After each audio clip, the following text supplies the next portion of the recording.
tamo u onu salu, pa... Ja se izvinjavam što moram da sjedim, ali zbog prevođenja mikrofona mislim da je malo zgodnije. Dragi prijatelji, drago mi je što ste se odazvali da danas tokom večerašnjeg ovog poslije podneva i također sutra tokom dana razgovaramo o nekoj temi koja čini mi se izuzetno interesantna s aspekta potencijala i mogućnosti. Večeras razgovaramo o na koji način da povećamo impakt socijalne ekonomije i dostignemo do nekog nivoa koji bi možda bio očekivan u nekom periodu, koji bi bio sličan kao i nekim razvijenim evropskim zemljama po pitanju razvoja solidarne, neprofitne, socijalne, kako god nazivali ovu vrstu ekonomije. Večera smo bukvalno posvetili toj temi panel i pokušat ćemo zajedno malo da dođemo i prodiskutujemo. Otvorena je tema, imamo par uvodničara sa nekim pitanjima. Nadam se da ćete biti slobodni da možete da postavljate pitanja i da učestvujete aktivno u raspravi. Moje ime je Igor Milošević i ja se bavim razvojem programa u Asocijaciji za demokratski prosperitet Zid i ova konferencija se realizuje u okviru programa kojem Western Balkan Sea koji smo realizovali kroz Erasmus Plus zajedno sa partnerima koji su navedeni ovdje na slajdu, imali ste prilike, to je ADP-Zid Network, Partners Albanija, Lens, KOSV, Arno, koga sam još preskočio. Tako da se nadam da kroz ovaj projekat imali smo vrlo interesantnih i detalja, radili smo konkretno i sa nekim ljudima koji bi trebali da budu, tako kažem, prenosioci znanja na mlađe generacije, tako da uradili smo neke analize i čini mi se da u toj oblasti podrške mladima i zapošljavanje kroz socijalnu ekonomiju su napravili jedan korak naprijed. Moje je zadovoljstvo što večeras ću pričati sa svojim prijateljima iz regiona, također iz ADP-Zid Networka. Prvi je Gianluca Pastorelli. Gianluca je izvršni predsjednik ADP-Zid mreže. Ja neću puno govoriti o samim učesnicima, Luka izvoli.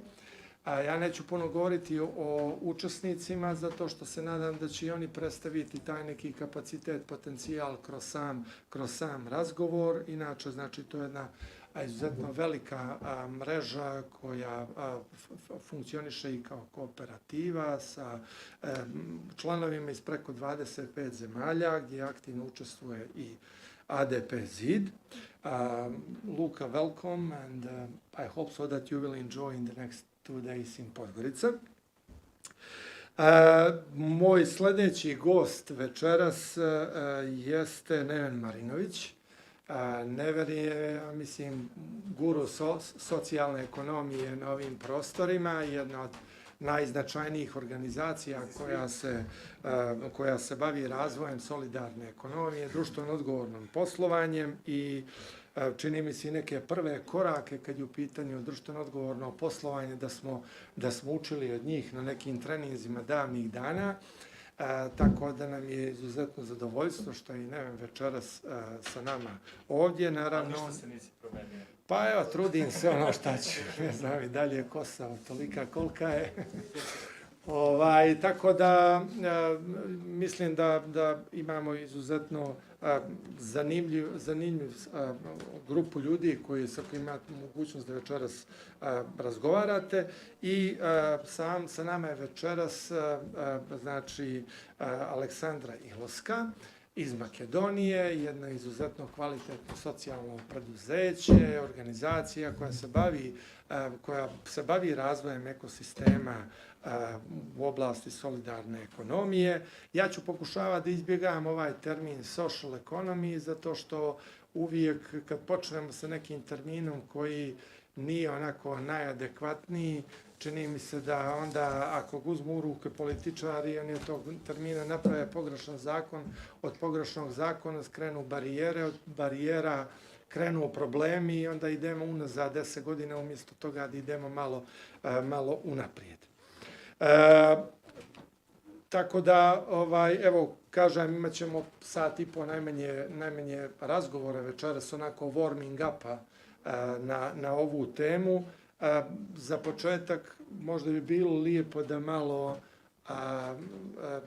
Luka otprilike predstavi u par minuta također svi učesnici da predstave otprilike svoj nekakav ambijent iz koga dolaze, također svoju ulogu i na tom nekom nivou gdje rade. Ono što bih možda prije nego što dam Luki riječ, u suštini možda i sam uzeo priliku da možda ljudima koji su manje uključeni u oblast solidarne ekonomije objasnim da ima nekoliko značajnih aspekata kompletnog kad je u pitanju solidarna ekonomija, prvenstveno društvena misija koja je izuzetno značajna za ovu vrstu privredne djelatnosti. Ona može biti različita, znači kad je u pitanju ili zapošljavanje ili transfer takozvane shadow ekonomije u zvaničnu ekonomiju, također podrška socijalnoj politici, on izuzetno postiče ekonomski razvoj, naročito na lokalnom nivou, tako da ima nekoliko različitih aspekata i tih društvenih misija koje karakterišu i koje odvajaju ovu vrstu ekonomije od tržišnog poslovanja. S tim što također moram naglasiti da je jedna od karakteristika također to tržišno djelovanje, a to je izuzetno značajno da svaka od tih preduzeća koje posluju moraju postojati na održivim ekonomskim principima, da generišu određene prihode koje mogu da uslove u najmanju ruku njihovu održivost. Ukoliko se desi profit takve firme, ono što je jako značajno jeste da su vrlo jasne procedure na koji način ide raspodjela same dobiti, ko vrši nadzor nad samom firmom, ko vrši upravljanje. Ono što je vama možda interesantno i sam prostor, evo ja sam u ovoj nekom velkom napolje kad je u pitanju popit kafu i objasnio da u suštini prostor gdje se nalazite jeste dio ADP-Zid huba, event i trening centar koji jeste registrovan kao DOO zato što Crna Gora nema zakonske regulative, ali funkcioniše po principu socijalne ekonomije i ti neki oblici upravljanja, nadzora, djelovanja, raspodjele profita definisani su statutom po principima solidarne ekonomije. Tako da u onom momentu, budite svjesni da u onom momentu kad neko rentira i ostavi neke parice, da te parice idu za neprofitne aktivnosti ili za djelovanje ili sami razvoj socijalne firme. Preći ću na naše goste. Što se tiče socijalne ekonomije, u našim analizama, Luka, onako uvijek volimo da izbombardujemo sa par podataka medije ili javnost ili tako dalje, da bi ih zainteresovali za samu priču, pa mi uvijek kad izađemo na medije kažemo da, na nivou Evropske unije imate gotovo 2,8 miliona kompanije, odnosno socijalnih preduzeća koja su registrovana, da oni generišu neki preko 19 miliona radnih mjesta, da poći ćemo i na taj GDP, koliko generišu i prihoda i tako dalje, to je i neka tema. Šta je još nešto što biste možda izdvojili kao karakteristično kad je u pitanju zemlje Evropske unije, kako je to od zemlje do zemlje i šta bi to možda bilo interesantno da prenesete možda ljudima koji večeras na panelu učestvuju i naravno nemojte zaboraviti da par informacija koje su vrlo bitne za samu ADP-Zid mrežu. Izvolite.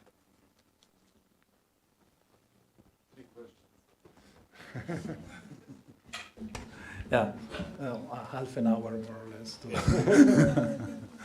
Yeah, thank you very much, Igor. Thank you, everyone.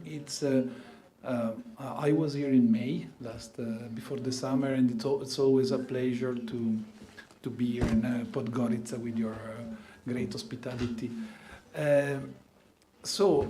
Yes, this definition of social economy actually, well, I don't like the name either, but okay, now we know what we are talking about. And we are in this sector, if we can call it like that, since 25 years. And actually, it has grown and grown, and now it's a very good momentum. There is a lot of interest on this, a lot of recognition from European and international level. So I'm really happy that we can share some concrete information, and also some outlook, or later on also debate, chat a bit, answer to some question. So generally speaking, as Igor already pointed out, ADP-Zid is a community of national or regional support organization who wants to develop the social and solidarity economy, social enterprise, social business, all this environment in Europe, and also now we are expanding at beyond Europe. When I say Europe, I say the geographical Europe. I'm not focusing only on EU, Western Balkans, and so on. Well, now with the latest members, I guess we are 55 or 56, but it doesn't matter. The point is that there's a lot of people, a lot of organizations like us, like you, who are more and more willing to work together, to cooperate, and to share and to support this kind of economy, which is sustainable, is focused on impact, and so on. So yes, exactly as you mentioned, the figures in Europe are now around 3 million organizations giving providing employment to 18, 19 million of organizations. They are very different. So there are very different kind of organizations. Sometimes they are association. Sometimes many of them are small organizations, small like SMEs. So, there is a lot of social enterprises, but there is also other kind of organization like big companies in cooperatives or mutual funds. So we should have a look, I guess, as you said, to different perspective and different realities. So in the south of Europe, especially in France, Italy, and Spain, this phenomenon is pretty established. So there are companies, mostly in cooperatives form, who are there since more than 1 century. So this is not really new.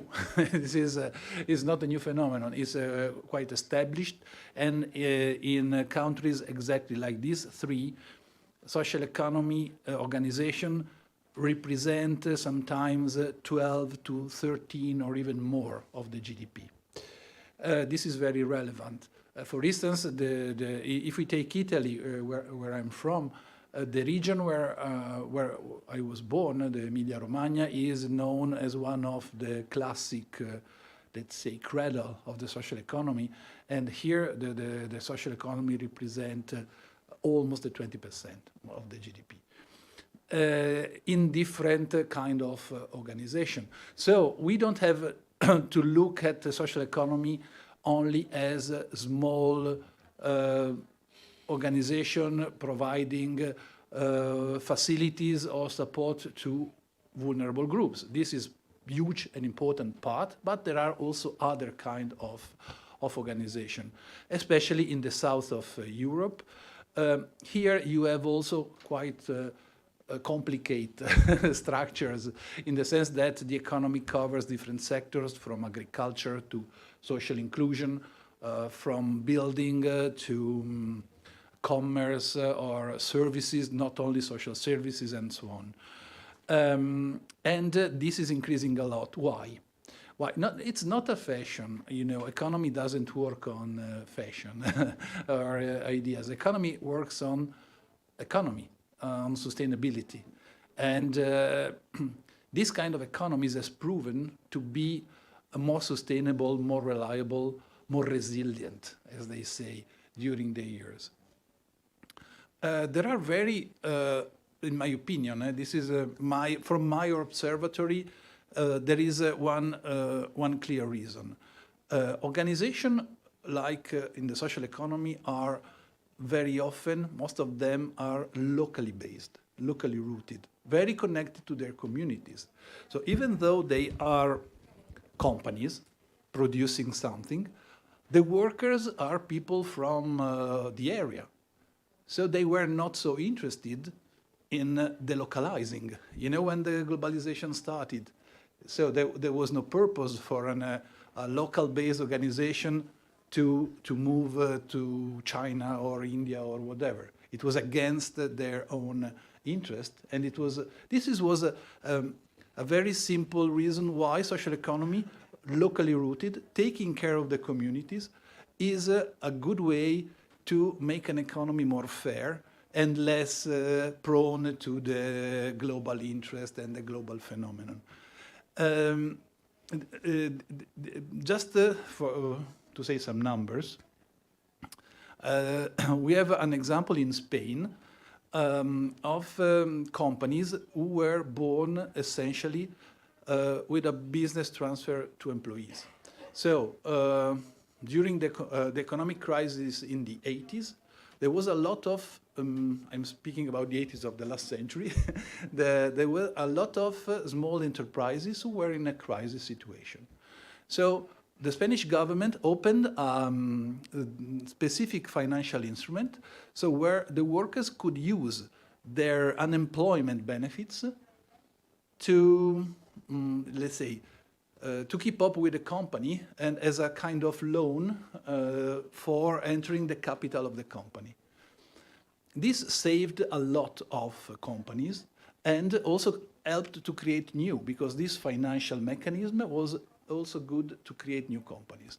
So in Spain, at some point, there were 15,000 of these companies. So we are not speaking of small numbers sometimes.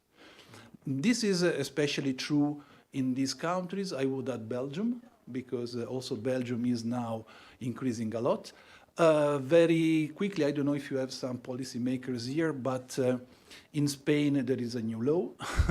They have 10 years of law on social economy. Now they are working for a new law. And in France there's a lot of support regulation.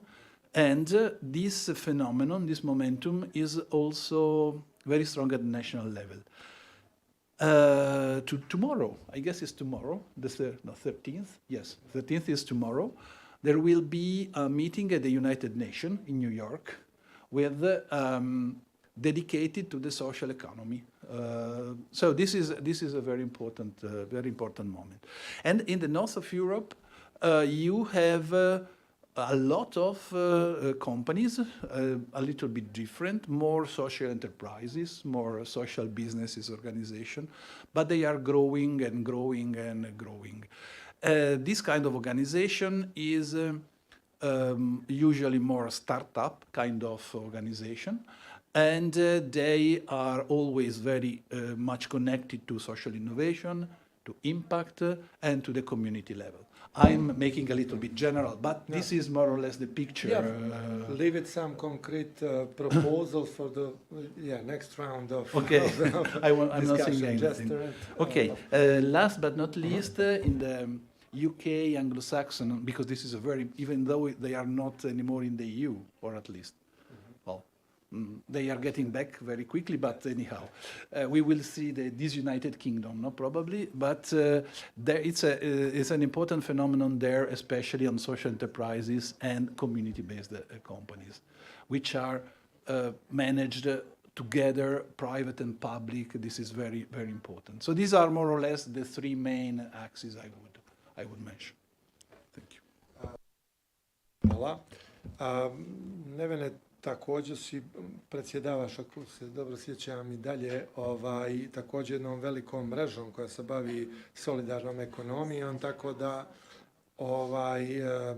također ako imaš neki dio koji je vezan za to, naročito recimo zbog čega smatraš da recimo postoji tolika diversifikacija i različitost u razvoju od zemlje do zemlje ili od regiona do regiona kad je u pitanju ova vrsta social biznisa, socijalne ekonomije. To je jedan segment, a drugi segment je recimo za početak skoro ste se izborili za jedan zakon koji u Srbiji, koji smatrate da je poprilično kvalitetan, ti ćeš naravno me ispraviti ako ima elemenata koji ne odgovaraju, ali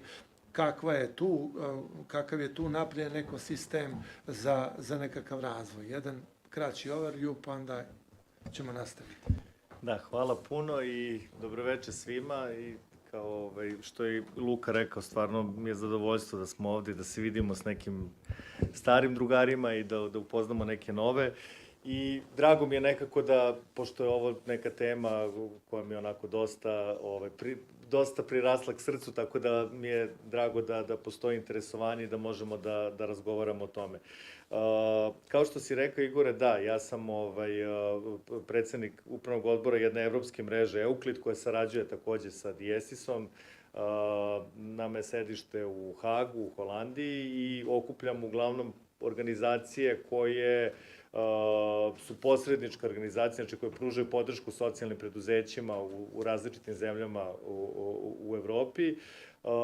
I ajde, neću dužiti dalje, šta još radi Euclid mreža, o tome možemo neki drugi put, ali mislim da je ovo odgovor na ovo tvoje pitanje, zašto postoje razlike. Mislim da su razlike različite, da postoji iz različitih razloga. Negde su kulturološke prirode ili, kako bih rekao, istorijske prirode. Znači, kao što je Luka pomenuo,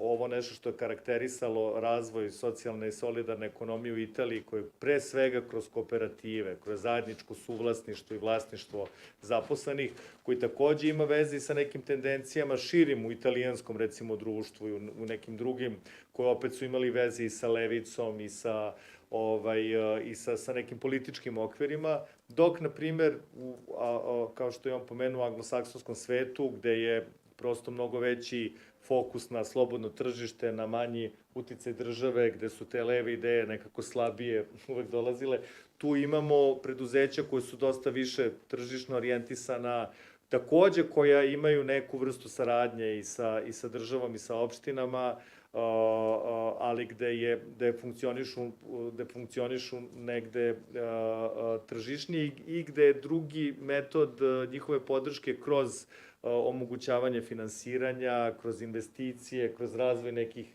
specifičnih finansijskih instrumenta i tako dalje. Tako da mislim, način na koji to nastaje i podrška koju pružate socijalnoj ekonomiji, solidarnoj ekonomiji će na neki način i ustrojiti kako će ona izgledati u budućnosti. Mislim, naravno, ako je ne pomažete, ako je ne podržavate, neće ni postojati. To je postojeće u nekim naznakama.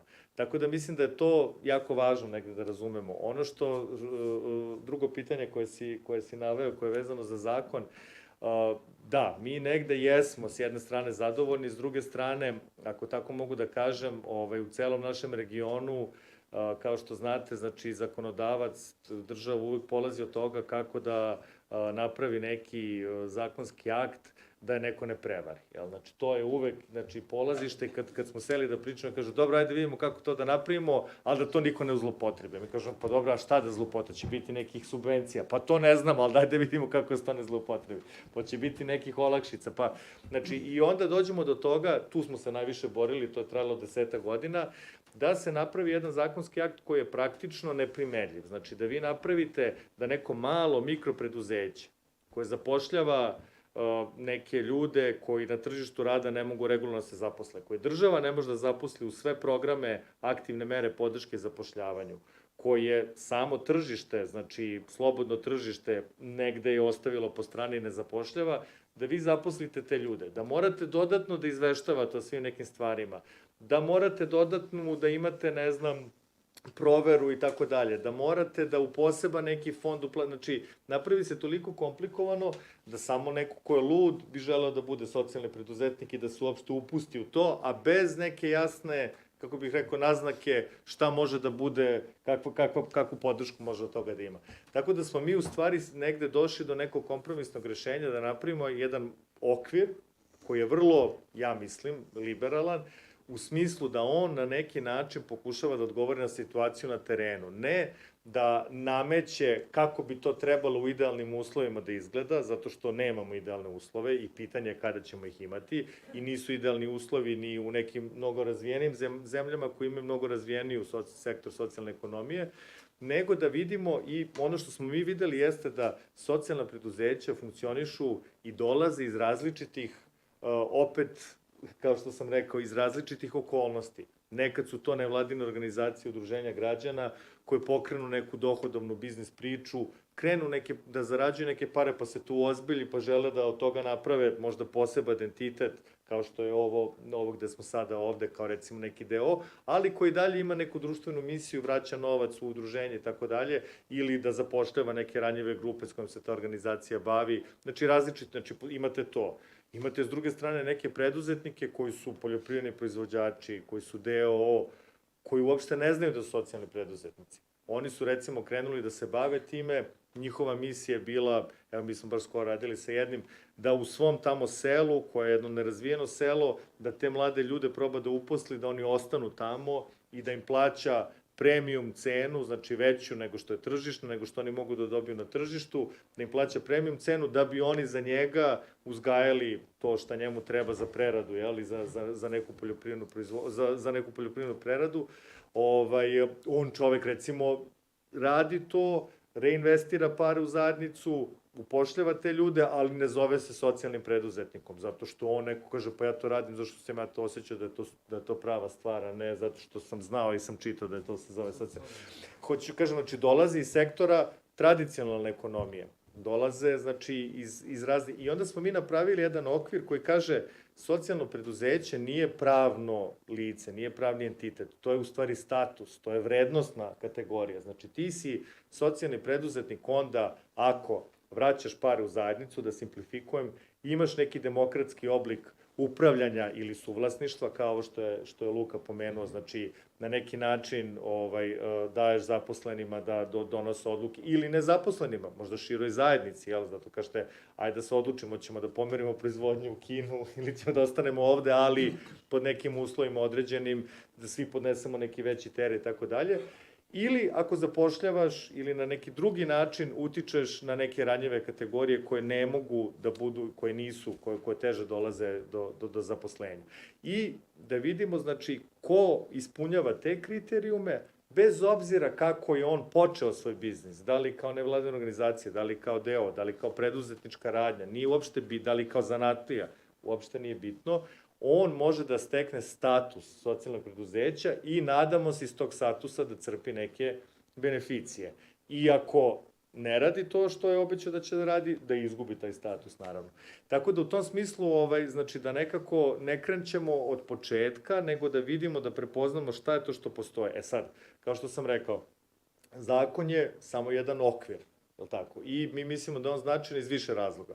On daje okvir, ali on s druge strane takođe pokazuje recimo da je državi ta tema važna, nama je onda lakše da animiramo neke donatore, da kažemo evo vidite sad se donao taj zakon i tako dalje, ali zakon bez implementacije, to je bez akcionog plana i mera jasnih, praktično ostaje jedan lep okvir i mi sada nekako mislim da tek predstoji u stvari borba da taj zakon dobije suštinu, dobije sadržinu, to je da vidimo na koji način možemo da podržimo socijalno, jer to nije uvek vezano za pare, jel? Znači nije uvek vezano samo ajde da imamo neke subvencije, ajde da imamo, ne, nekad je vezano za neku promociju, neki socijalni, nekad je vezano možda za javne nabavke, znači postoje 1001 način na koji vi kroz različite mehanizme možete da podržite razvoj socijalne ekonomije i mislim da smo mi sad stvorili jednu bazu, ali je sad, kažem, predstoji dalja borba, s obzirom da imamo vrlo nestabilnu, to jest nestabilno stabilnu političku situaciju u smislu da imamo istu partijnu vlasti, ali da imamo izbore svaki godinu i po dana i onda naravno puno toga zavisi od personalnih rešenja u određenim ministarstvima. Da, nekad znači, se desi da postoji dobra volja i da postoji neki želja za kontinuitetom, nekad se desi da ne postoji, tako da je to isto sve i dalje, ja bih rekao, vrlo ranjivo. Hvala ti, Nene, samo, to, ne zaboravite. Aleksandra, Makedonija. Vi imate takođe jedno vrlo interesantno preduzeće, puno radite na promociji, na razvoju koncepta. Kako je trenutno stanje? Vi ste takođe na jednom vrlo blizu donošenja neke regulative koja takođe možda neke interesantne modele. Za mene je bilo zanimljivo čuti da recimo razmišljate o modelu na koji način recimo opštine zajedno sa organizacijama mogu zajednički da uđu u privatno javno partnerstvo ili PPP, da uključi se i javnost u model koji, zbog čega je to tako? Je li to vezano zbog izbjegavanja možda određene, tako kažem, vrlo tvrde tenderske procedure koje nekad limitira, pa onda umjesto razvoja nekog socijalnog preduzeća dobijemo da, ne znam, obrok u socijalnoj kuhinji košta više nego u restoranu. Tako da, eto, kažem, šta se dešava kod vas, jer znam da kreću, da ima dosta organizacija koje su zainteresovane, ali i dosta ljudi, što kaže Neven, koji jesu socijalnoj ekonomiji, ali ni ne znaju da pripadaju tom obliku poslovanja. Thank you, Igor. While Neven was talking, I recognized Macedonian story in his speech as well. As you have already mentioned, we are again for the second time at the stage where we are trying to introduce a law for support of social enterprises. We have some history in Macedonia in trying to introduce a regulatory framework for social enterprises. And if compared with other Western Balkan countries, we are actually the only country that so far have used 2 projects for technical assistance funded by IPA, aimed at supporting social enterprises. The first project was with a budget of 700,000 euros, and now the second technical assistance project is actually in the final stages of implementation, and it is with a very good solid budget of 1.5 million euros. So actually, but from our story and our experience and what we can see in the countries, that not always the money and the support are actually playing the role, because even though with such support, which was mostly aimed at supporting the Ministry of Labor and Social Policy, which was the main beneficiary of that technical assistance project, that when you focus that much the support towards public institutions, it's not always bringing the expected results, especially in terms of sustainability, but also in terms of impact. Now with the second technical assistance project, there was also attempt to establish support structures for social enterprises. So we have a national center for social enterprises and 8 regional support centers. But now, before the end of this technical assistance project, we are again opening the question, how are these support structures are going to be sustainable? Because that's the reality. When we are talking about policy development, we are actually a lot of focus has been and a lot of efforts and significant budgets have been spent on policy development that can be seen as support for social economy as a sector. Now with the second attempt to adopt a law on social enterprises, unfortunately, when it's a little bit like contrast of what Neven has been explaining for Serbia. So it's very detailed law. It's actually 26 pages. It's over-regulated. And the law actually in practice doesn't really shows the reality, what we have as social enterprises. There is too much focus on employment of marginalized people, and the most of the benefits, especially fiscal benefits and support, will be provided for support of work integration social enterprises, and they foresee 2 different models. Social enterprises for work integration and social enterprises for work and social integration. And the support that will come for these social enterprises will actually is expected to be provided by the government from an annual plan that will be adopted and introduced by the government. And this, for us as people that are in the sector, that work directly with social enterprises, and that we see the different models that are, yes, they are weak, but they have huge potential to grow and to deliver sustainable impact. They are not recognized. So actually, we have a huge discrepancy on what is foreseen in the law regulatory framework and what we have, what are the needs on the field, what are the needs of the social enterprises, and how do we really support these entities. When we talk about regulatory framework, we also did huge reforms in the law on public procurement. We introduced a new law on public procurement that introduces reserved contracts, which actually, if you translate them, they are foreseen reserved contracts by municipalities and public institutions to be provided to entities which actually pretty much reflect the criteria that are foreseen in the operational definition for social enterprises. But so far, we have research evidence to support this statement that non-social enterprise has used these reserved contracts because municipalities don't know how to implement them. Another very important reform that opened up the space for development of social enterprises that are active in a provision of social services was the new law on social welfare. That actually introduced the possibility for diversification of providers of social services.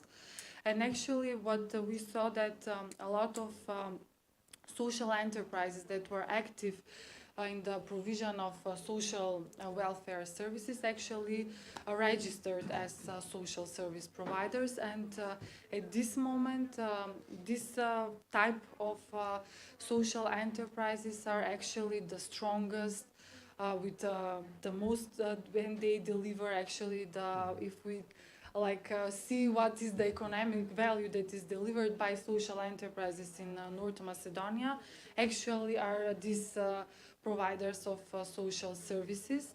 But if you analyze this, they are like so much dependent from the support of the government, the public funds, that really their autonomy it's a little bit questionable. Of course, at this moment they do a wonderful job and they deliver wonderful services that have been completely underdeveloped, but the autonomy criteria is completely overestimated. On the other hand, what we see are those really small seeds of small social enterprises, especially that are born by a wonderful program that is implemented by Arno, the RISE program, which is regional. We see a lot of young people that try to find innovative solutions to pressing social issues in an entrepreneurial way. But we completely oversee these initiatives. We don't have mechanisms how to support their growth, non-financial, training, because that the RISE program is something that is limited with time, but the entities need further support. So how do we grow this? And even by one very recent research that we did as a public for mapping of social enterprises, we actually, one of the conclusions that we made that young social entrepreneurs are actually seeing their engagement into social entrepreneurship as a way and even motivation to stay in the country. But how successful we will be in this initiative, I will tell you during the next conference. Da, zaista je dosta dilema kad je u pitanju regulativa i u mnogim zemljama se rešava kroz labeling, odnosno označavanje, dobijate trademark da ste vi socijalno preduzeće i to je mnogo jednostavniji princip nego regulacija, jer kao što vidite mi se baš bezuspješno pokušavamo da sve nešto započnemo kroz zakonodavstvo, a u suštini onda dobijemo još nekoliko barijera za razvoj. Čini mi se da je efekat mnogo značajniji i također i kroz statute, još jedan od modela kojim se i mi dovijamo zbog toga što nedostaje regulativa i ne osjećamo se ugroženim u tom smislu, više kroz neke druge stvari, barijere koje bi mogle da podstaknu dalji razvoj. Mislim da je dobro pitanje kako podržati ekosistem, to je jedno možda od pitanja za Gianluku. Evropska unija je također donijela novu strategiju razvoja solidarne ekonomije. Ona ima niz mjera šta bi iz takvog dokumenta mogao da istakne i ono što se čini mi se, evo i da pređemo na konkretnu temu koja je vezana za GDP. Kad smo razgovarali, recimo, pitanje, sjećam se dobro primjera Škotske, oni su za razvojem strateškog dokumenta gdje je vlada dopustila socijalnom akterima u socijalnoj ekonomiji da razvije kvalitetan dokument, za vrlo relativno kratak period došli do preko 10-11% radne snage je u takvoj vrsti ekonomije.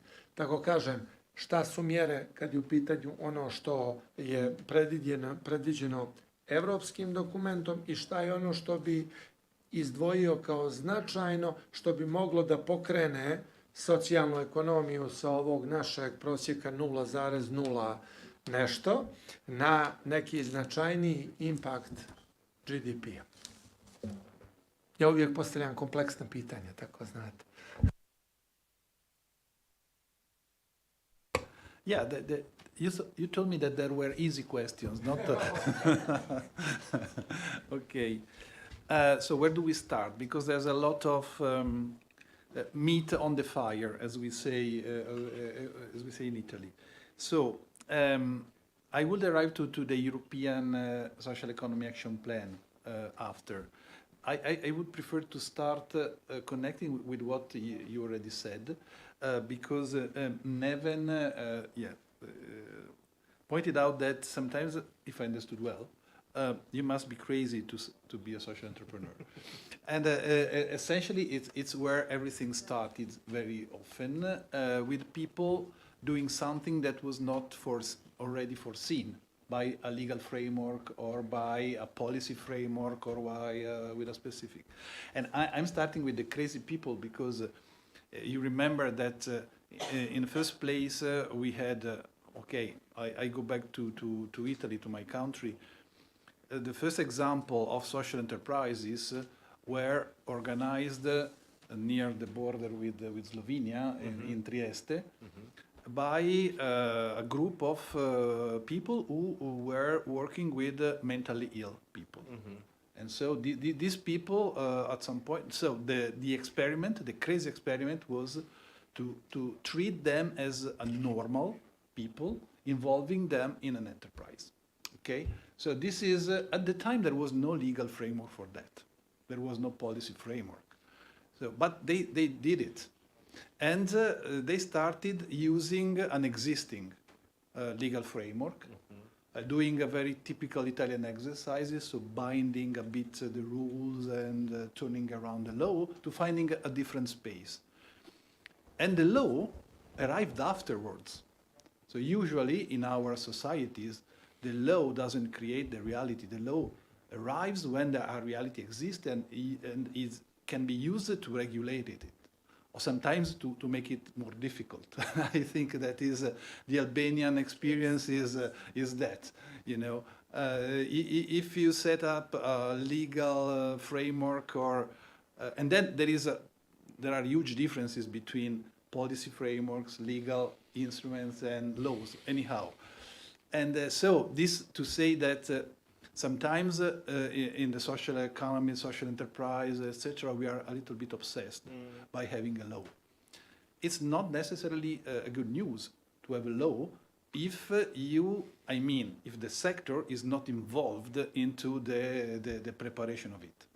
Sometimes it must be more a problem than a tool, again, like that. And I think also in Serbia the process was started when the first draft was not shared with the sector. So from our observatory, what works is... It was shared, but they didn't expect us to comment on it. Yeah. Yeah. Why would you comment? You know. Yeah. Close. Yeah. You know. Sometimes for policymakers is strange, you know, that you can have different opinions. But yes, that's exactly the point. And recently we had a very interesting activity with, from Balkans to Baltic, with Lithuania, and you were there as well. And because they are more or less in the same moment, so it's a country, like I say, similar in size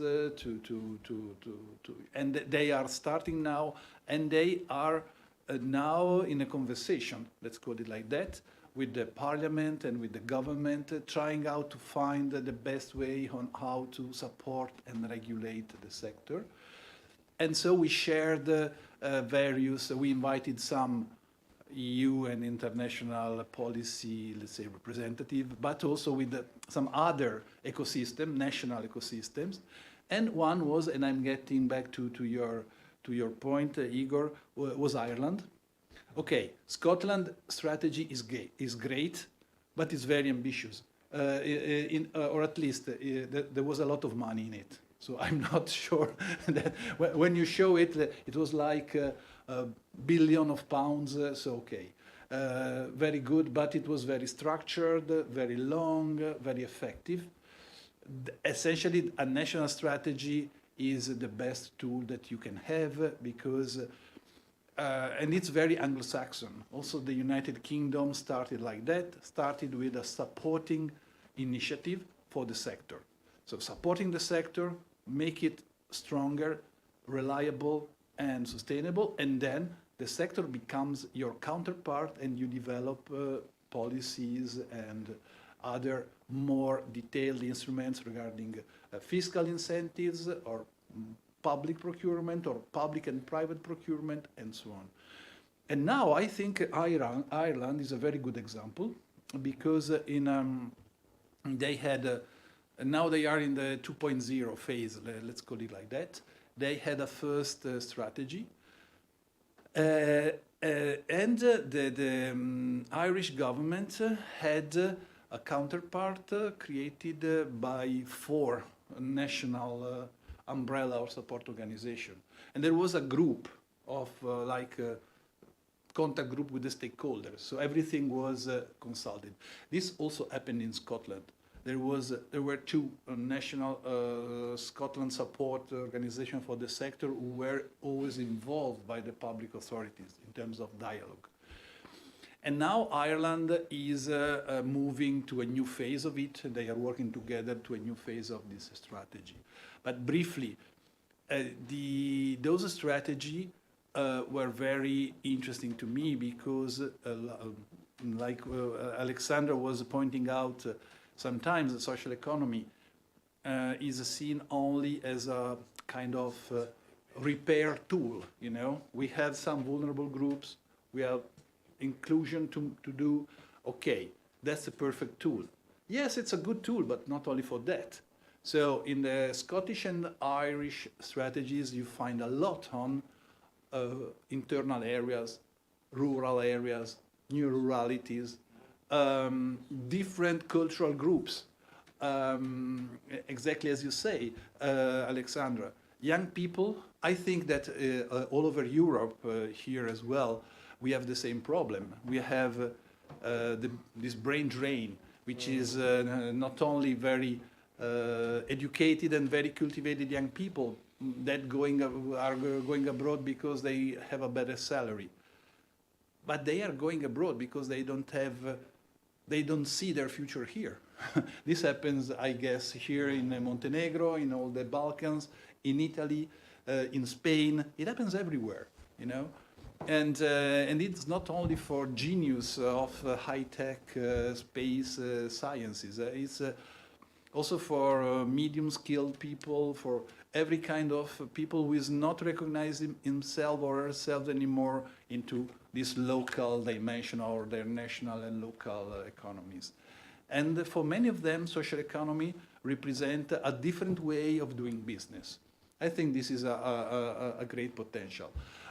You can call it impact, social enterprise, social business. Frankly speaking, I don't care. The important thing is that we have these principles that are the same for everyone, and this is a huge opportunity. How we make it understandable for our policymakers? That's a good question. That's a very good question.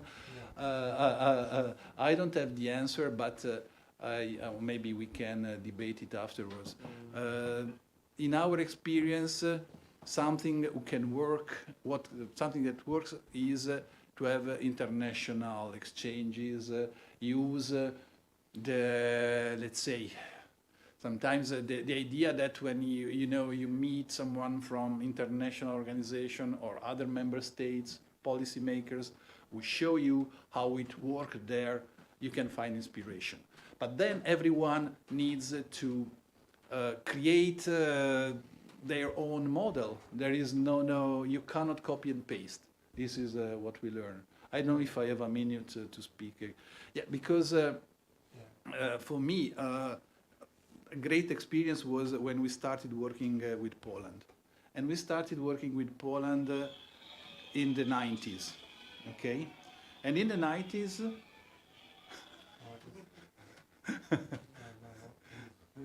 no, but the demonstrations, yes. And in Poland, there was in the 90s there was a huge energy, very strong, but there were no real, how to say, legal and framework and legal perspective.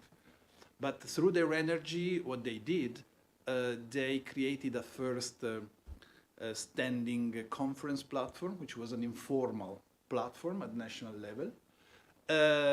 And they use European money, European Social Fund at the time, to go around Europe to learn. And so they moved this, mostly towards Italy and towards the UK. They looked around, they see how they were doing different stuff. They went back and they created their own model. And then I remember it very, very well because we were involved in this huge conference in Dansk, and it was, I guess, 2006 or 2008. And there were 500 people, like 300 coming from abroad and 200 from Poland.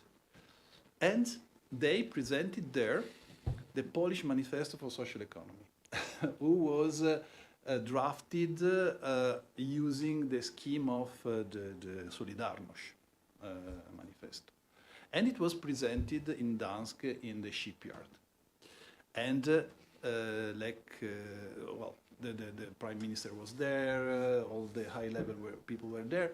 And through this, they essentially, in less than 10 years, maybe 7, 8 years, they created and validated an ecosystem who has been one of the most innovative in Europe for a few years, for some years, let's say, at least with the previous government, I would say. And this is, for me, is always an amazing story because they started almost from scratch, but then in a few years, they were able to build everything using connection at 2 levels. Support organization and practitioner, learning from practitioner, but also pushing the policymakers to learn from other policymakers from other countries. In a nutshell, that was how it worked there. Paul, just turn the mic. Sorry. No, it's okay. Očigledno je da potrebe tržišta jesu takve da, čini mi se, sve države u regionu bi morale da krenu u ovaj proces. Također smo svjesni da političke elite mnogo više interesuju neka druga pitanja, odnosno da u narativu uvijek imamo strane investicije kao oblik, da vrlo malo se polaže na lokalnu ekonomiju. Kako učiniti ovaj proces bržim? Šta uraditi, šta radite vi trenutno? Pa da, hvala, mislim da je to jako dobro i jako teško pitanje, tako da ne znam da li ću uspjeti da odgovorim, ali malo pre ovo što ste vi pomenuli, gledam, tu su kolege iz Arnoa s kojima zajedno radimo taj RISE projekat, tu su kolege iz Rajka isto, tu su kolege koje vode Social Impact Awards i ovde, i mislim da je u stvari treba razmisliti malo zaista o tome kako ti mladi ljudi se pojave na našim programima sa nekim idejama koje, kao kažem, i menjaju svet, koje su neki biznisi, koje uprkos, ne zahvaljujući nama, nego uprkos svemu što se dešava u našim zemljama i u našim društvima. I mislim da je pre jedno 3 godine bila neka anketa u Srbiji ko su idoli mladih. I sad kaže, idoli mladih su, ne znam, Nikola Tesla, Car Lazar, Novak Đoković i Baka Prase. I jedna super kombinacija. I mislim da sad nekako treba da zaista radimo na tome da idoli mladih prvo postanu neki legitimni preduzetnici, neki uspešni, sposobni ljudi, kao što, ne znam, u Silikonskoj dolini svi žele da budu neki novi Steve Jobs, novi Bill Gates, a onda vremenom da dođemo do toga da ako žele da budu uspešni preduzetnici, da je još mnogo bolje da budu društveni, socijalni preduzetnici, jer je to nešto što će društvo da vrednuje i to je nešto što će da imati da ostvari neki mnogo veći uticaj. Tako da mislim, to je jedan od načina na koji onda možemo da utičemo i na donosioce odluka i da kažemo, pogledajte, imate neke sjajne ljude, mlade ovde koji su zainteresovani, imamo neke super primere, nemojte da ignorišemo. Nemojte da ignorišemo u priču i ajde da promenimo malo neke, barem od tih idola, ili da budu ti idoli, ali šansa da neko ponovo bude najbolji teniser na svetu i da bude iz Srbije je nepostojeća. Tako da u tom smislu mislim da možemo da se fokusiramo možda na neke realnije i dostižnije ciljeve. Šta nam je bilo drugo pitanje? Ne, sad sam bio poprilično jednostavan. Dobro. Na koji način se to promoviše, to je jedna stvar. Znači, to je jedan način je da imamo primere iz prakse i da se o njima nekako priča. Jer kod nas, nažalost, se ili priča o nekim skandalima, ili se priča o nekim tračevima, ili se ponovo priča o politici na taj neki banalan način. Jel? Ako te razumije, znači u suštini jako je značajno da imamo dobre primjere koji ćemo na nekakav način naći mogućnosti da ti primjeri iskoče, da ti primjeri se razvijaju. Tako je. Da ne završe na nivou ideacije. Da ne završe na nivou ideje i, nažalost, vi u našim društvima, s obzirom da smo mi strašno razočarani, prevareni puno puta, od piramidalnih bankarskih šema, preko političara do, znači, nepoverenje u našim društvima u regionu je ogromno. Znači, mi svaki put kad radimo istraživanje, znači, kada gledate kome se najviše veruje i znači, vlada, skupština, lokalne samouprave, oni imaju jako nizak nivo poverenja, ali niko nema visok nivo poverenja, razumete, ni mediji, ni nevladine organizacije, znači, generalno ljudi nikome ne veruju.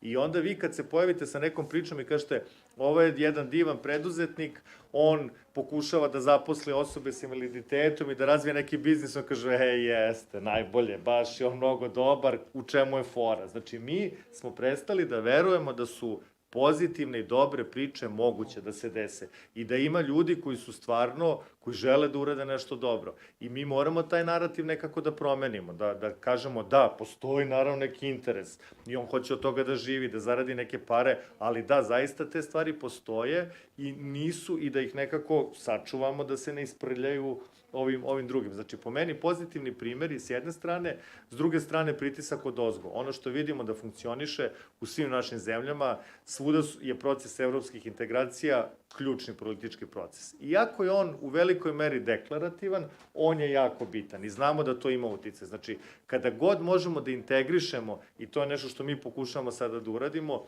da u proces evropskih integracija na bilo koji način uključimo socijalnu ekonomiju.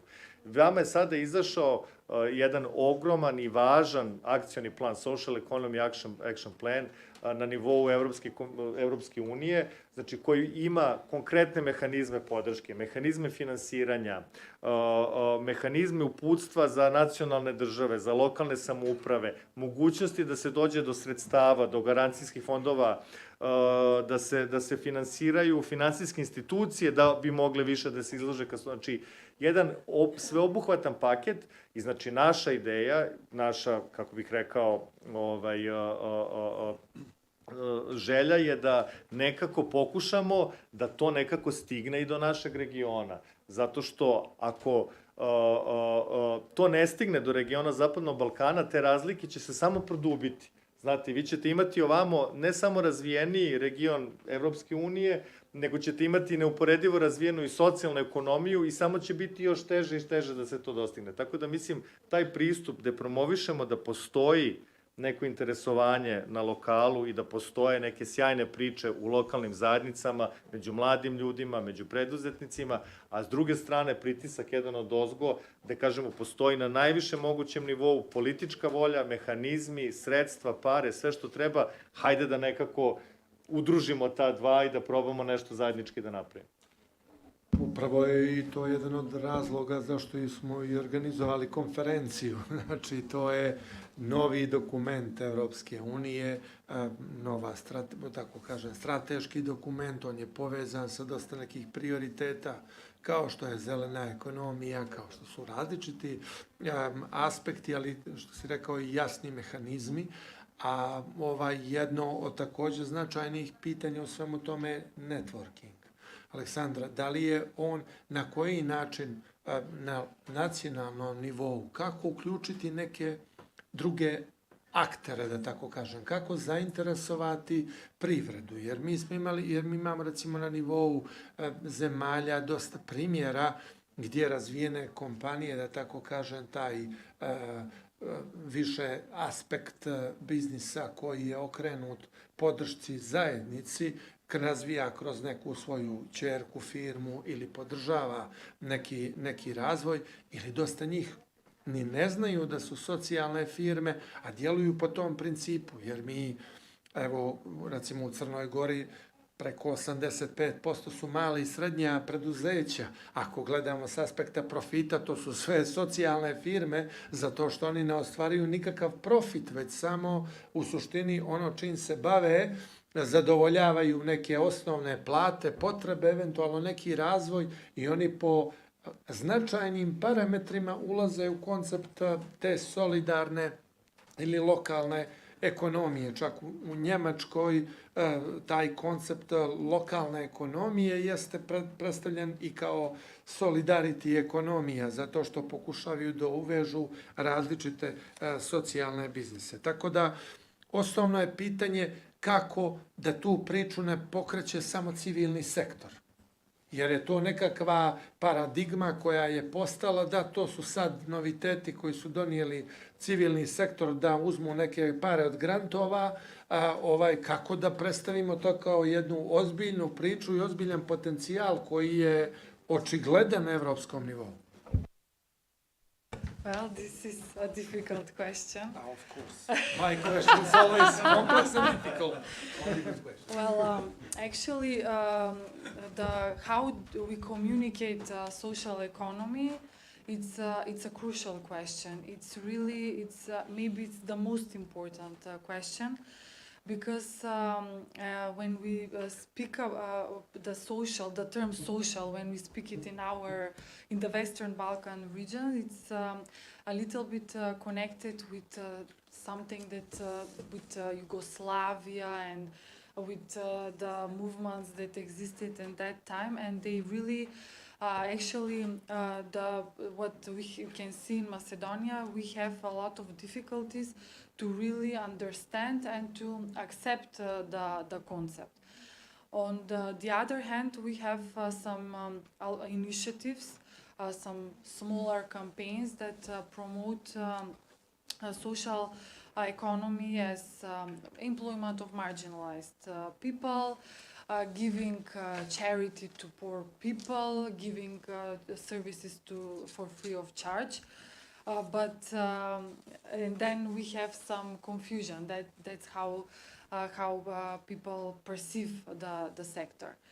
That means that we need to decide on what branding we would like to give to this sector. And one of the solutions that we have been discussing with some of the actors in Macedonia, especially with the Fund for Innovation and Technology Development, was that some of the solutions will be the introduction of a methodology that will measure and that will report the social impact that is done by this sector.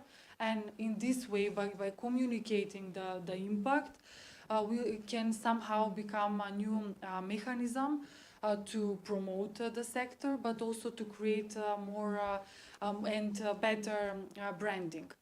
On the other hand, in Macedonia, when we speak with actors, but also in the region, we see that people are also, especially the business sector, is going has the sense and the awareness that we want to go a little bit above from how we measure the success of the business. So yes, still we have all these competitions and communications that the most successful business is the one with the most profit. But now I think that we have some maturity in the market that we need to somehow introduce new ways on how to measure and report the social impact. Networking, of course, plays a significant role in all these processes. Because it's true, when the Commission adopted and implemented the Social Business Initiative and the official impact evaluation of the Social Business Initiative provides evidence that this initiative had very small effects in Western Balkan countries. that creates some awareness that now with the new action plan, we need to find some fast track to go in order to reach that new development. And of course, it looks difficult, but it's not impossible, especially if we take into consideration that we have actors in all the Western Balkan countries that are active, that are committed, that trust the sector. So now the question is how do we use the existing capacities to together to find that fast track to reach the state of development of the social economy that has been reached in the EU countries. From what we have seen also is that political recognition has a lot of importance for our context. But that doesn't have to necessarily be a law or a strategy, because we have a strategy and we are in a process of developing of a new law, but still that doesn't bring the results. So political commitment, it's good for PR, for communicating, and we always need a high-level politicians that will stand for the sector. But the development of the sector should be left to the actors, because they know the field and they know what is needed, especially for the social enterprises. Hvala. Jesmo s nešto kad je u pitanju rasprava, pa želite postavite neko pitanje? A da ne prozivam, mislim, bez veze. Možda neko želi da podijeli primjerima, među vama je dosta vas koji radite. Mislim, imat ćemo dovoljno, ali možda je ovo pitanja. Izvini. Samo da vidim da li ima.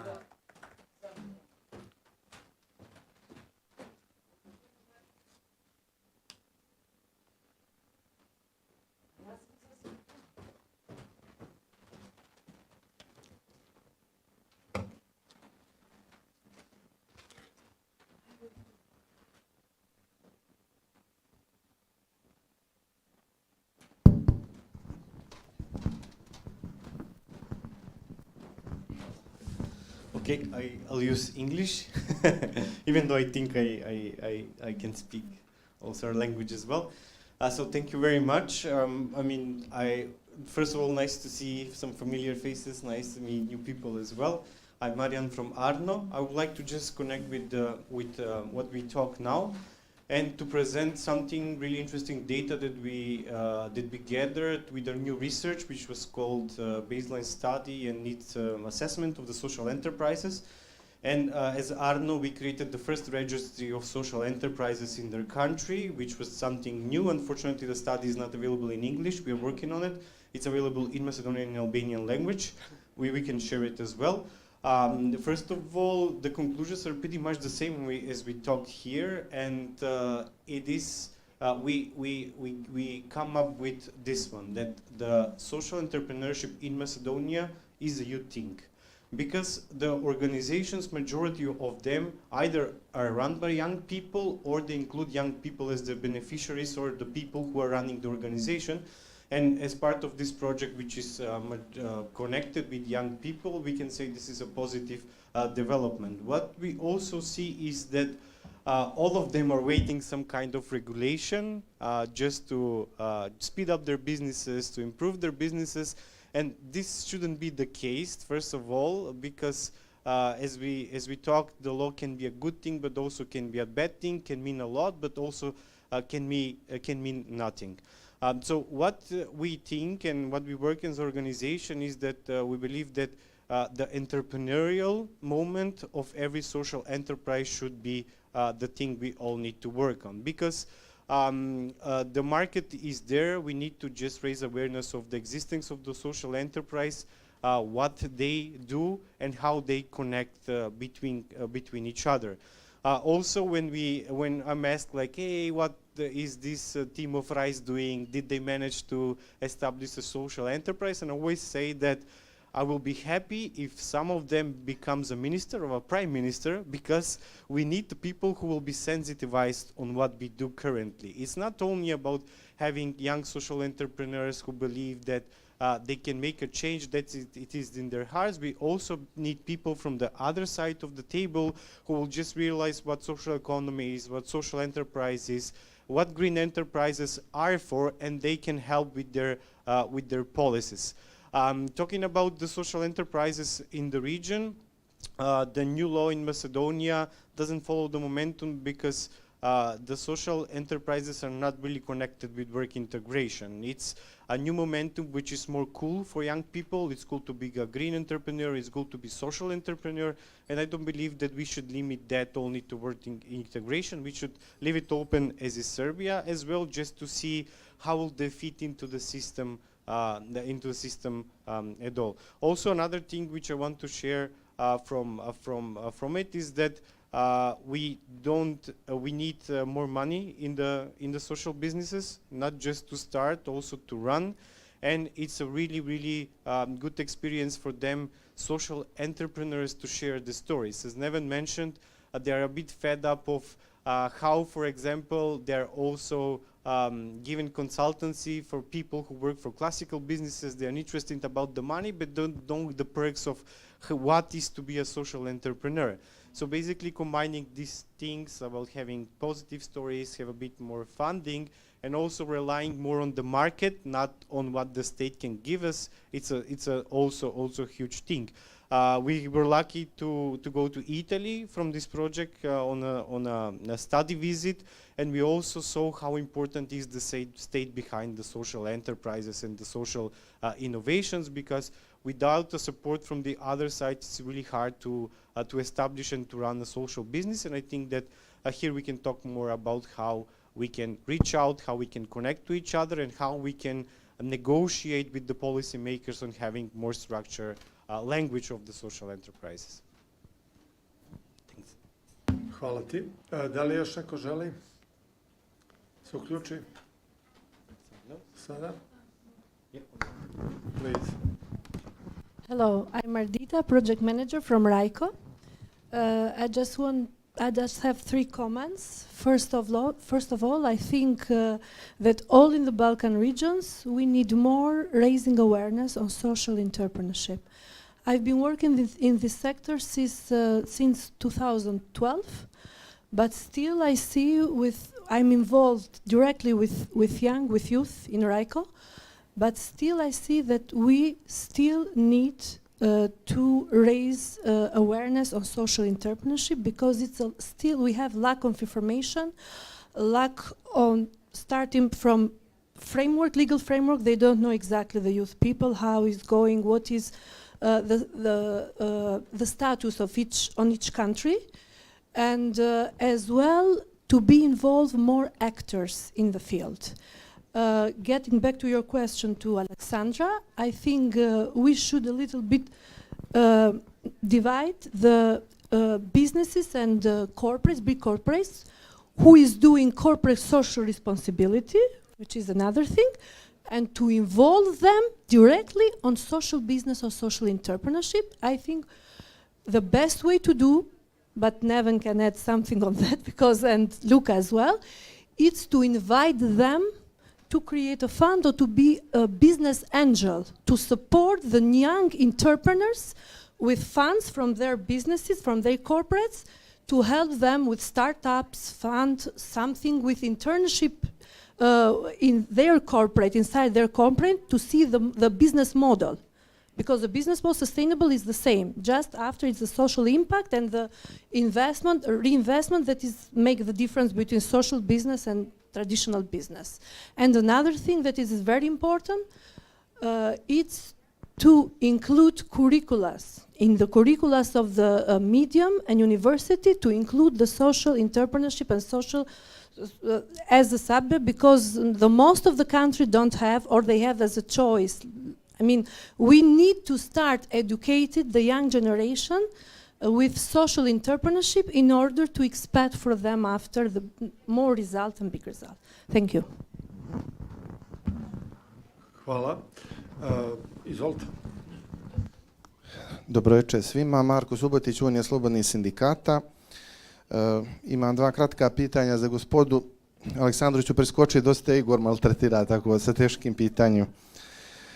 Pitanja ide za Nevena. Prvo, da li u Srbiji imate registar socijalnih preduzeća?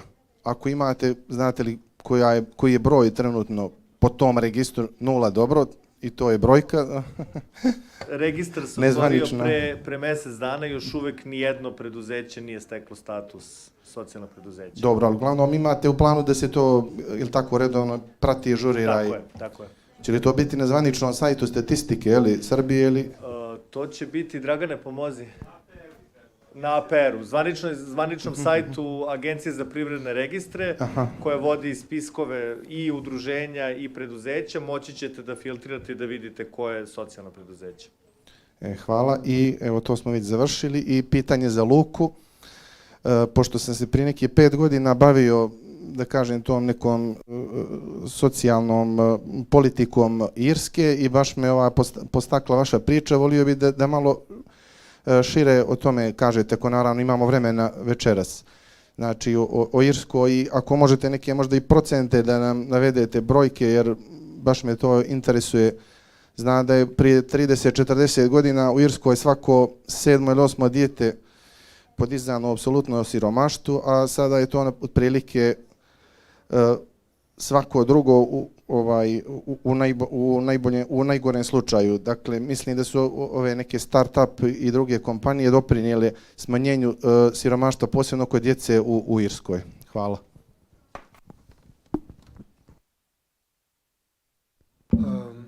Prije nego što odgovoriš, mislim, jutrašnji dio, naravno što prvi dio konferencije vezan je na koji način politike mladih i kako napraviti link sa socijalnim politikama i sve ovo što ste vi pričali kad je u pitanju kurikulos, kad je u pitanju znači razumijevanje i tako dalje. Imaćemo prilike sjutra. Ako može kratko da bi ostavili, kratko nećemo moći, možemo i van, nakon ovoga ćemo imati neku hranu i sjesti tu, znači postojati tu, tako da možemo i u neformalnom razgovoru da bi možda zaokružili ovaj formalni.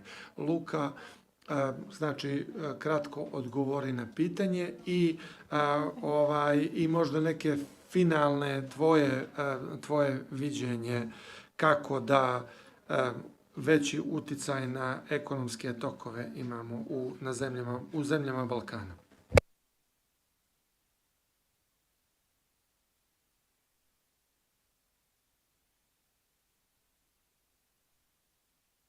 Znači, moj zadnji dio je vezan možda još neke preporuke kako da imamo, kako što... Okay. So I will answer very briefly because now I don't know the numbers in the sense that I don't remember exactly the figures, but we can check together. And so what the Irish experience shows, I can just comment on that, is that in very few years, this different way of doing business is impacting a lot of sectors, and now am I allowed to say very unpopular things as well? Okay, because we know that so Ireland was also known to be a country whose economy was based on tax advantages for huge companies, you know.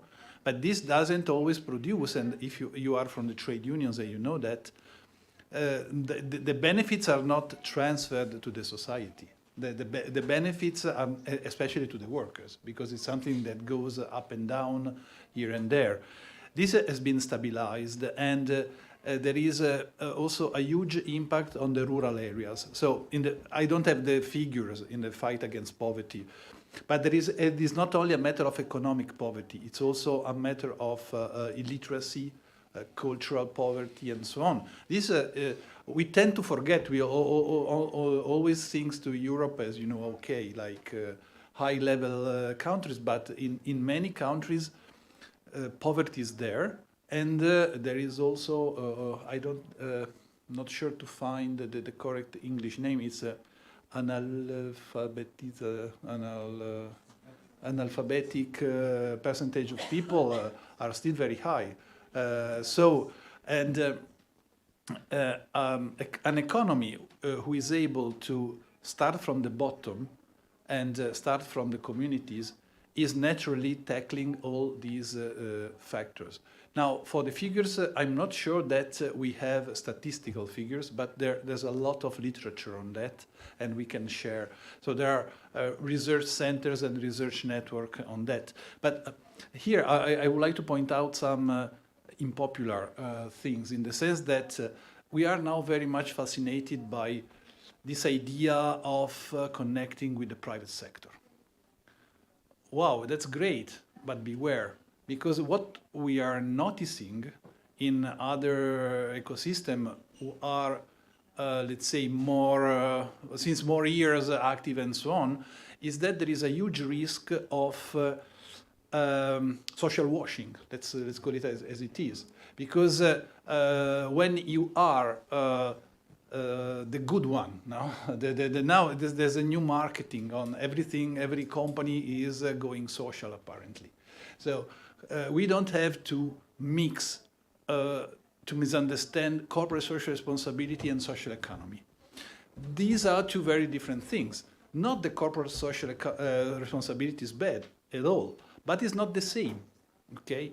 So one problem can occur if we are not able, through definitions and defining the perimeter also at national level to tell what is social economy from what is not, this will be a huge risk from the sector, because the sector is made, the economy is made of essentially of human capital. The difference between a startup, a social enterprise and a startup is that there is something more. There is a values, culture, initiative. This is necessary for the social economy. This also takes time. That's why we need, it's a patient economy. And on the financial side, we need a different approach. We cannot have the same, you can't use the same approach to financially support the social enterprise rather than a regular, let's call it like that, startup. This is easy to understand. It's very difficult to put into practice because, Neven, now this is really your field. In many cases, the metrics that are used are not able to show the added value that the social economy brings in. There are these assets that are intangible, which are not usually measured. Because the banking or the classic financial system, well, they will use against you very barriers. They will say, oh, sorry, we would like very much to finance social enterprises, but there is no definition of what it is. That was in the first place. Now we have. There are even too many definitions, but okay. We have the Social Economy Action Plan, the ILO, the OECD, so you can show the definition your policymaker prefers. If they are more attired by USA and business things, you can use the OECD. If they are more democratic and European, you can use the ILO, and you can use the European Commission. So definition is not a problem anymore. Examples we have. The European Social Economy Action Plan says a lot of things. Now, it's a very political document, so there's a lot of indications, and the member states now need to put them into practice. But there's a lot about raising awareness. There's about a lot of youth employment and so on. All the things that we are saying now.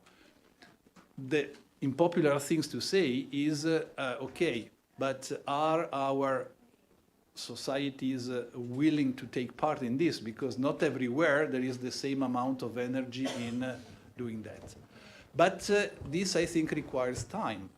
And money is not always the key, because there can be financing available, but doing that kind of enterprises requires also a different mindset sometimes. This would be, but anyhow, last, there's a huge amount of opportunities to connect EU and the Western Balkans. I will not repeat, Neven already said. There is the EU investment fund and the investment framework. Apparently, it's putting into place the single regional market, single common regional market. And there's a lot of initiative. The momentum is now. It's also up to you now to the end. Last but not least, this is also our refrain for next days. Using a regional dimension instead of the national one would really, in my opinion, shift to a different level of understanding with the EU and other international donors and institutions. Thank you.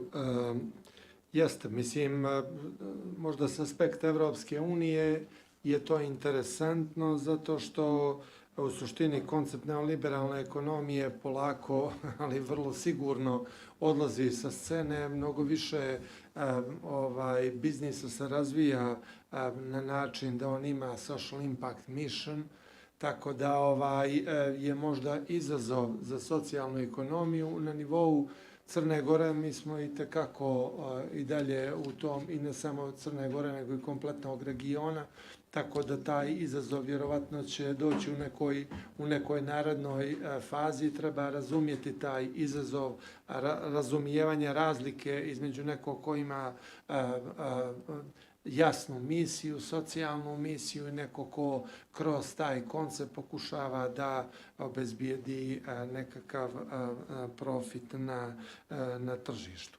Pošto smo, da se ne bi ovo uhladilo tamo, a da bi dali priliku još i Nevenu kratko, znači čuli smo i Aleksandri, znači čuli smo uticaj na mlade, raditi na povezivanju, networkingu, obratiti pažnju kako komunicirati, bitno nam je mjerenje impakta. Šta još? Ima li još nešto za kraj? Što bi mogli istaći? Pa ne, mislim da su stvarno ljudi kad su postavljali pitanje u suštini lepo to nekako zaokružili. Ono što bih ja samo dodao, ja mislim da i ono što smo nekako, ja mislim, lepo ovde uvideli, a to je da ova tema će samo postojati sve značajnije i značajnije, iz različitih razloga. Pomenuli smo i mlade, pomenuli smo Europsku uniju, pomenuli smo da se menja, prosto da se menjaju trendovi, raste, svest i tako dalje. Ja mislim da ne treba da se zaustavimo tu. Ja mislim da mi ne treba da želimo da ostanemo neka niša. Kao postoji neka socijalna ekonomija, postoji neka ostala ekonomija. Zašto? Zašto se mi zovemo socijalna ekonomija? Zato što se ponašamo odgovorno, zato što želimo nekom da pomognemo, zato što imamo neku misiju. Zašto se onda neko drugi ne zove eksploatatorska ekonomija ili zagađivačka ekonomija? Znači, mi treba da budemo obična ekonomija, a svi drugi trebaju da dobiju neku posebnu definiciju zato što nisu normalna ekonomija. Tako da u tom smislu mislim da mi moramo da razvijamo svest o tome da dobro ponašanje treba bude nešto što se podrazumeva, a da je loše ponašanje nešto što ne treba da se podrazumeva. Govorim brzo da bih, izvinjavam se prevodiocima, ali da bi probali to nekako da sumiramo i mislim da je, mislim da se dešava sada da i tradicionalni biznis menja paradigmu i mi moramo da kažemo ne možete da je promenite osim ako ne ubacite u svoju misiju da vam nije osnovna misija da samo maksimizujete profit po svaku cenu. Skoro smo radili analizu web sajtova, evo tu ću završiti. Znači, vi sada ne biste verovali, ne postoji ni jedna korporacija čija misija nije da učini svet boljim mestom. Znači, ne postoji. British American Tobacco, mi spajamo nauku, pazite, spajamo nauku i medicinu da bi omogućili ljudima zdrave aparate koji da se ne bi navukli na duvan. Razumete? Znači, To je, znači, potpuno sada dolazimo do jednog šifta gde svest raste i mi moramo da iskoristimo taj trenutak i da postavimo pravila igre i da kažemo ovo je jedini ispravni put i sve drugo može da bude, ali onda treba da dobije da se zove pravim imenom. Eto to. Aleksandra. I will try to also be as short as possible. I will just agree with Luca and Neven that now the new Western Balkans investment framework gives a completely new momentum for the development of the social economy in the Western Balkans. I also agree that the implementation of that plan requires new leadership, which is more focused to people and more focused to planet. The traditional business sector, unfortunately, doesn't have the values to develop and to promote these new principles, and it will need help to make their new position and use these funds. On the other hand, in the Western Balkans, when we compare ourselves with the European Union and the models of social enterprises, we see a lot of differences because we don't have cooperative movement, at least not in Macedonia. We don't have examples of companies that have been transferred to employees. We don't have well-developed, we do have a civil society sector with economic activities, but this is not sustainable. So I will just agree with Marian that from our perspective, the social economy, it's a youth. It will become, and it should be a youth-led thing because they have the energy, but also the awareness for the things that need to be changed. And those things, those values can be found among the traditional business sector. Ništa, zahvalio bih se onda učesnicima, izvinjavam se što nemamo više vremena, ali možete postaviti neformalno. Sjutra tri segmenta, jedan je vezan za social ekonomiju i vezano za mlade. Možemo odgovorno ako se hladi hrana. Tako je. Samo da kažem što su dva idemo. Socijalne. Primjeri dobre prakse i imamo dio koji se tiče kako da kreiramo nove pozicije i zapošljavanje kroz solidarnu ekonomiju. Nastavljamo druženje u prostoru. Hvala još jednom. Naravno, uživajte u večeri.